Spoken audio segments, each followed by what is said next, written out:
பசங்களா எல்லாரும் எப்படி இருக்கீங்க? இப்போ நம்ம டிஎன்ஏ கவுன்சிலிங் ரொம்ப விறுவிறுப்பாக போயிட்டு இருக்கு ஆக்சுவலி. ஓகேவா, நீங்கள் ஆல்ரெடி வந்து கரெக்ஷன் வீடியோவில் இருப்பீங்க. ஆல்ரெடி யாராருக்கெல்லாம் ரிஜெக்ட் ஆயிடுச்சோ எல்லாருமே வந்து கரெக்ட் பண்ணி உங்களோட இது வந்து சக்ஸஸ்ஃபுல்லாக ஆயிருக்கணும் அப்படின்னு சொல்லி நான் வேண்டிக்கிறேன். சப்போஸ் இல்லாத பட்சத்தில் ஏதாவது டவுட் இருக்குது அப்படின்னா கீழே கமெண்ட் பண்ணுங்கள், உங்களுக்கான ஹெல்ப் உங்களுக்கு தேடி வரும். ஓகேவா, ரைட். இப்போ நம்ம என்ன பார்க்க போகிறோம் பார்த்தீங்க அப்படின்னா, நம்ம ஆல்ரெடி நம்ம நிறைய வீடியோ போட்டாச்சு ஆக்சுவலி இந்த டிஎன்ஏ கவுன்சிலிங் பற்றி.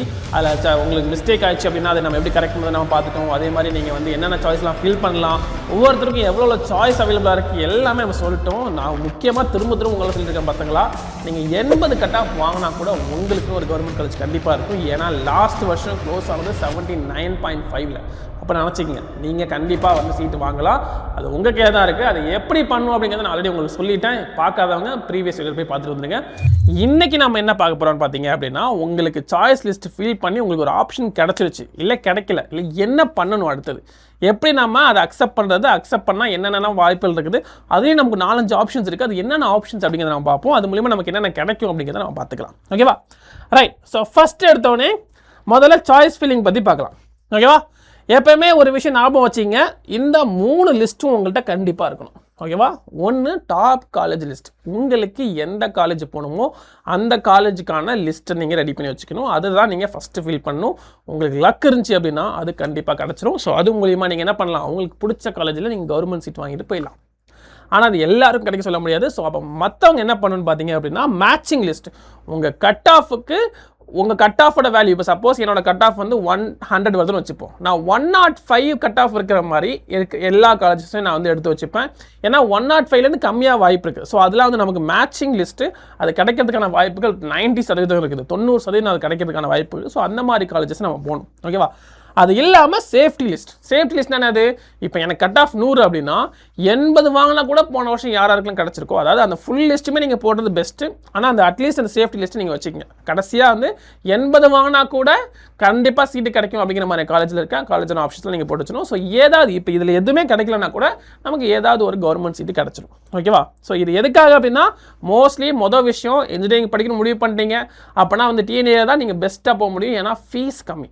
ஓகேவா, அதையும் தாண்டி நீங்கள் ஃபஸ்ட் கிராஜுவேட் இல்லை 7.5% ரிசர்வேஷனில் வரீங்க அப்படின்னா உங்களுக்கு ஃபீஸ் 0 ஆகிடும் ஆக்சுவலி. ஓகேவா, அது மூலயமா நீங்கள் நிறைய சேவ் பண்ணலாம். உங்கள் பேரண்ட்ஸுக்கு இருக்க பெரிய தொல்லையை நீங்கள் இது பண்ணலாம். ஓகேவா, ஏன்னா எனக்கு தெரிஞ்ச வரைக்கும் 2 லட்சம் 3 லட்சம்லாம் கொடுத்து ஒரு வருஷத்துக்கு அவங்க காலேஜ் சேர்றாங்க. ஸோ அந்த மாதிரிலாம் இல்லாமல் டிஎன்ஏ கவுன்சிலிங் போகிறது மூலியமாக உங்களுக்கு வந்து இதாகும். பட் நம்ம வீட்டில் காசு இருக்கா இல்லை இல்லைனா நமக்கு லோன் போட்டால் ஏதோ பிரச்சனை வரும் அப்படிங்கிற நமக்கு தெரியும்.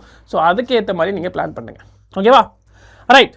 ஸோ இப்போ நீங்கள் காலேஜ்லாம் எல்லா அப்ளிகேஷனும் ஃபில் பண்ணிட்டீங்க. ஃபில் பண்ணதுக்கப்புறம் உங்களுக்கு வந்து மொத்தம் வந்து 6 ஆப்ஷன் கொடுப்பாங்க. மொத்தம் 6 ஆப்ஷனாக, இது 6 ஆப்ஷன் எல்லாருக்குமே அவைலபிளாக இருக்காது. உங்கள் சினாரியோவை பொறுத்து, அதாவது உங்களுக்கு என்ன விதமான காலேஜ் கிடச்சிருக்குங்கிறத பொறுத்து இந்த 6 ஆப்ஷன்ஸ் இருக்கும்.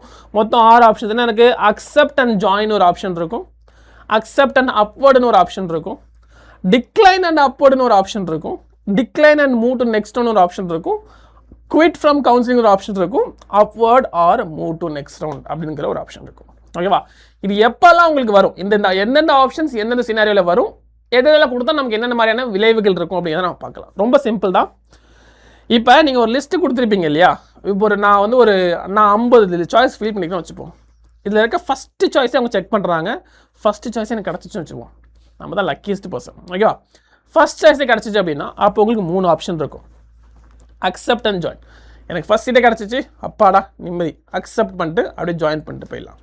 ஓகேவா, சப்போஸ் இல்லை சார் நான் வந்து தெரியாமல் அதை போட்டேன், அந்த சீட் நான் இது பண்ணல, தெரியாமல் அதை ஃபஸ்ட்டில் போட்டேன், அது மூலியமாக எனக்கு சீட்டு கிடச்சிச்சு அப்படின்னு சொல்லிட்டு நினச்சிங்க அப்படின்னா அப்போ நீங்கள் decline and move to next round கொடுத்துடலாம்.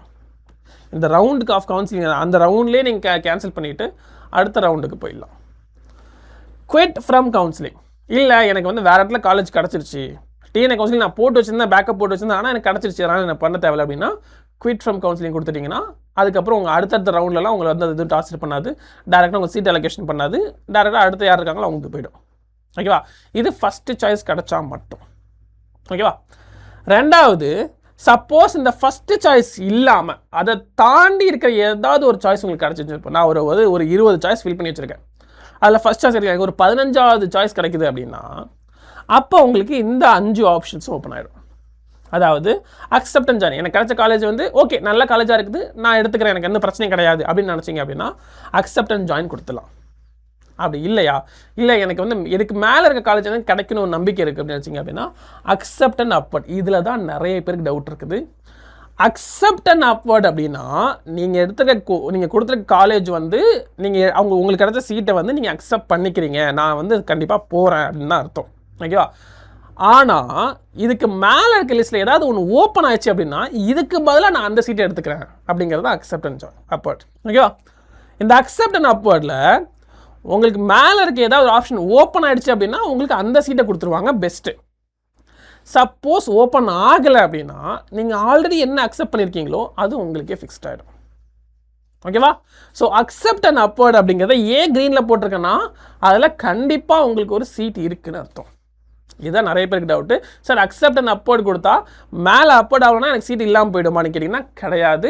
உங்களுக்கு மேலே ஒரு சீட் கிடைக்கலனா கூட நீங்கள் என்ன சீட்டை அக்செப்ட் பண்ணீங்களோ அந்த சீட்டு உங்களுக்கு கண்டிப்பாக இருக்கும். எப்படி பார்த்தாலும் உங்களுக்கு ஒரு சீட்டு கன்ஃபார்ம். ஸோ அதை பற்றி நீங்கள் கவலைப்பட தேவையில்லை. யாருக்கெல்லாம் ஃபஸ்ட் சான்ஸ் கிடைக்கலையோ அவங்க எல்லாருக்கும் நான் சஜஸ்ட் பண்ணுறது அக்செப்ட் அண்ட் அப்வர்ட் தான் கொடுப்பேன். ஏன்னா சப்போஸ் ஏதாவது ஓப்பன் ஆச்சு அப்படின்னா உங்களுக்கு அதுக்கு மேலே இருக்க ஆப்ஷன் கூட கிடைக்கிறதுக்கு வாய்ப்பு இருக்குது. ஓகேவா? அதுக்கப்புறம் என்ன பார்த்தீங்கன்னா decline and upward.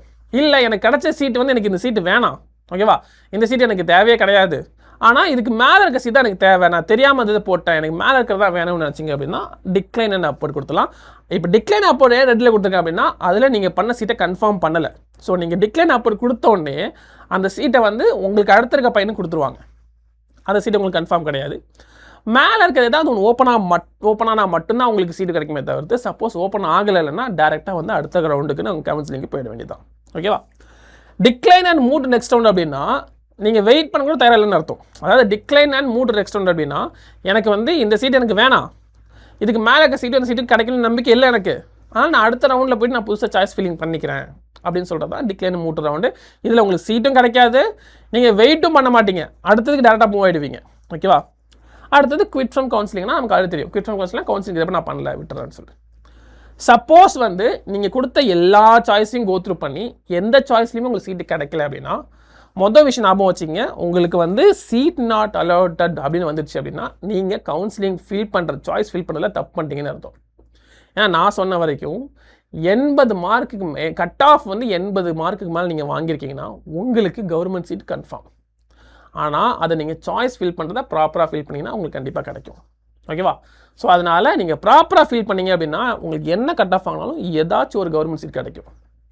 Suppose seat not allotted வந்துச்சுன்னா நீங்கள் ப்ராப்பராக ஃபில் பண்ணலன்னு அர்த்தம். ஸோ அதை மட்டும் நீங்கள் ப்ராப்பராக பார்த்து ஃபில் பண்ணுங்கள்.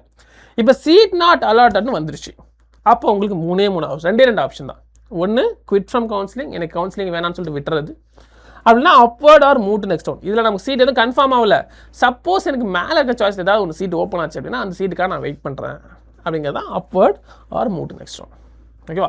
இதுதான் வந்து டிஃப்ரெண்ட் ஆப்ஷன்ஸ். ஓகேவா? இப்போ இதில் எது நடந்தாலுமே நீங்கள் கையில் ஒரு 5,000 10,000 எப்போயுமே ரெடியாக வச்சுருங்க. ஏன்னா சீட்டு கிடச்ச உடனே 1.5 டேஸ்க்குள்ளேயே நீங்கள் என்ன பண்ணணும், 1 டேக்குள்ளேயே நீங்கள் என்ன பண்ணணும்னா பக்கத்தில் இருக்க டிஎஃப்சி சென்டருக்கு போயிட்டு, இல்லை அந்த காலேஜ் பக்கத்தில் இருந்துச்சுன்னா அந்த காலேஜுக்கே நீங்கள் போயிட்டு அந்த அட்மிஷன் ஃபீயை மட்டும் கட்டி அந்த சீட்டை நீங்கள் கன்ஃபார்ம் பண்ணி ஐடி கார்டை வாங்கிடணும். ஓகேவா? ஸோ இது வந்து மஸ்ட்டு.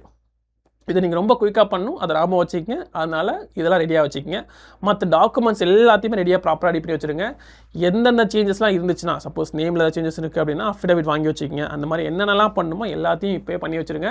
அந்த சமயத்தில் வேகமாக நடக்கும். சப்போஸ் நீங்கள் உங்களுக்கு சீட் கிடைக்காம நீங்கள் மிஸ் பண்ணிட்டீங்க அப்படின்னா உடனே அது அடுத்த ஆளுக்கு போயிடும்.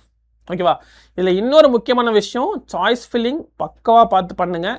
ஏன்னா சப்போஸ் இதில் நான் எல்லாமே என்ன பண்ணேன்னா உங்களுக்கு சீட் கிடச்சிருக்கு அப்படின்னாலும் நீங்கள் மேலே போகலாம், கிடைக்கிறனாலும் நீங்கள் மேலே இருக்கிற சீட் எல்லாம் ஓப்பனாக தான் சொல்லிட்டு நீங்கள் வெயிட் பண்ணலாம். ஆனால் நீங்கள் ஃபில் பண்ணுறப்ப ஃபஸ்ட்டே ரொம்ப முக்கியமான காலேஜ் ஒன்று போட்டு அந்த காலேஜ் சீட் கிடச்சிச்சு அப்படின்னா அது கீழே இருக்க ஆப்ஷன்லாம் அது போகவே போகாது. நீங்கள் என்ன உருண்டு பிறண்டாலும் அந்த சீட்லாம் கிடைக்காது உங்களுக்கு. அதனால் சாய்ஸ் ஃபில்லிங் மட்டும் ப்ராப்பராக பார்த்து ஒரு நாள் ஃபுல்லாக உட்காந்து ரிசர்ச் பண்ணி உங்களுக்கு என்னென்ன காலேஜெலாம் போகணுன்னு பார்த்து அதில் உங்களுக்கு பிடிச்ச காலேஜஸாக ஃபஸ்ட்டு போட்டுட்டு அதுக்கப்புறம் மிச்ச காலேஜெல்லாம் போடுங்க. அப்போ தான் உங்களுக்கு என்ன நடந்தாலும் உங்களுக்கு பிடிச்ச காலேஜ் மேலே செக் பண்ணுறதுக்கு வாய்ப்பு இருக்கும் அட்லீஸ்ட். ஓகேவா? ஸோ இதெல்லாம் பார்த்து பண்ணுங்கள், இது ரொம்ப முக்கியம். இதை தாண்டி உங்களுக்கு வேறு ஏதாவது டவுட்ஸ் இருந்துச்சு அப்படின்னா நீங்கள் ஆல்வேஸ் கீழே மெசேஜ் பண்ணலாம். ஓகேவா? ஸோ அதை தாண்டி உங்களுக்கு எந்த காலேஜ் போகணும் அப்படிங்கிறத கீழே கமெண்ட் பண்ணுங்கள். அதுக்கான கட் ஆஃப் நான் வந்து உங்களுக்கு எக்ஸ்பிளைன் பண்ணுறேன். ஓகேவா? 2 விஷயம் மட்டும் மென்ஷன் பண்ணுங்கள். நீங்கள் எந்த காலேஜ் போகணும் விருப்பப்படுறீங்க, எந்த பிரான்ச் போகணும் விருப்பப்படுறீங்க, உங்களோட கேட்டகரி என்ன, அதை மட்டும் நீங்கள் கீழே கமெண்ட் பண்ணுங்கள். உங்களுக்கான எந்த கட் ஆஃப் இருந்தால் உங்களுக்கு நீங்கள் உள்ளே போகலாம் அப்படிங்கிறத நான் கீழே வந்து உங்களுக்கு மென்ஷன் பண்ணுறேன். ஓகேவா? ஸோ எல்லோரும் டெக்ஸ்ட் பண்ணுங்கள் பசங்களா. And all the best for the DNA counselling. எல்லோரும் நல்லா பண்ணுங்கள். உங்கள் எல்லாருக்குமே கவர்மெண்ட் சீட் கண்டிப்பாக இருக்குது. நீங்கள் ஃபில் பண்ணுறதை பொறுத்து தான் இருக்குது. மேபி உங்களுக்கு விருப்பப்பட்ட கவர்மெண்ட் காலேஜ் சீட் கிடைக்காம இருக்கலாம். ஆனால் கண்டிப்பாக உங்களுக்கு ஒரு கவர்மெண்ட் காலேஜ் சீட் கிடைக்கும். நம்ம பசங்க எல்லாருமே தெரியும், கஷ்டப்படுவாங்க. பேரண்ட்ஸ்லாம் ரொம்ப கஷ்டப்பட்டுருக்காங்க. அதனால் அவங்களுக்கு நம்ம செலவு வைக்காமல் முடிஞ்ச அளவுக்கு எவ்வளோ கம்மி பண்ண முடியுமோ அவ்வளோ ஃபீஸ் கம்மி பண்ணி நம்ம படிக்கணும். ஓகேவா? ஸோ ஆல் தி பெஸ்ட் பசங்களா, நல்லா பண்ணுங்கள்.